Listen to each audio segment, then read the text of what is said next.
Assalamualaikum warahmatullahi wabarakatuh. Selamat berjumpa lagi teman-teman semua. Kali ini kita akan membahas tentang acuan relatif. Jadi acuan relatif ini adalah sebuah acuan pada rumus yang akan berubah secara otomatis apabila sel tempat rumus yang digunakan juga berubah. Jadi jika posisi dari sel yang mengandung rumus berubah, sel yang menjadi acuan juga akan berubah. Secara default, rumus-rumus baru sekarang ini menggunakan acuan-acuan yang relatif. Sebagai contoh, kita lihat di tabel ini. Saya sudah mempunyai sebuah tabel daftar nilai. Ada kolom nomor, kemudian nama peserta, nama mata pelajaran, kemudian ini nama mata pelajaran yang kedua. Di sini adalah jumlah dari nilai yang diperoleh dari dua mata pelajaran ini oleh siswa yang bernama Agni Rifatul. Nilai bahasa Inggrisnya 65, informatikanya adalah 90. Totalnya adalah 155.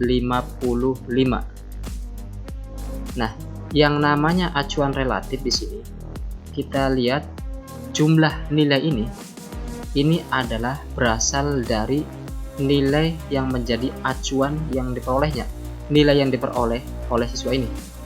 Misal di sini jumlahnya berada pada sel E4.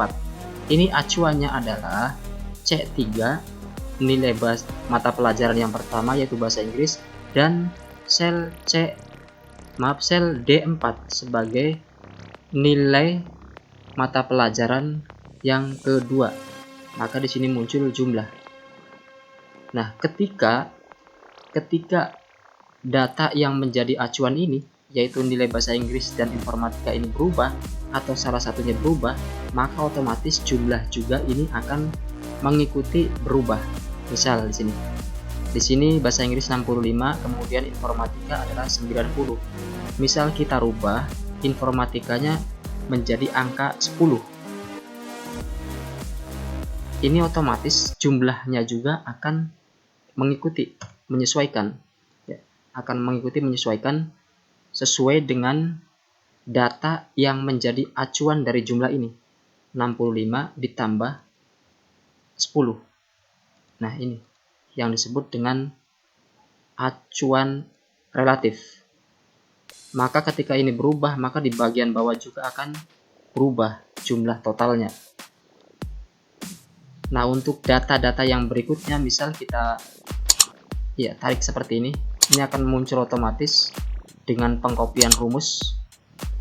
Ini adalah hasilnya 143, berasal dari acuan nilai bahasa Inggris dan acuan nilai informatika, hasilnya 143. Kalau kita rubah di sininya 10, maka otomatis ini akan berubah menjadi 85. Ini juga di bagian jumlah total akan mengikuti sesuai dengan apa yang dirubah tersebut. Nah, demikian teman-teman untuk pembahasan kita untuk pertemuan kali ini tentang acuan relatif yang digunakan dalam perhitungan menggunakan aplikasi Microsoft Excel. Mudah-mudahan ada manfaatnya. Nanti kita lanjutkan pada pertemuan lain yang lebih menarik. Terima kasih. Wassalamualaikum warahmatullahi wabarakatuh.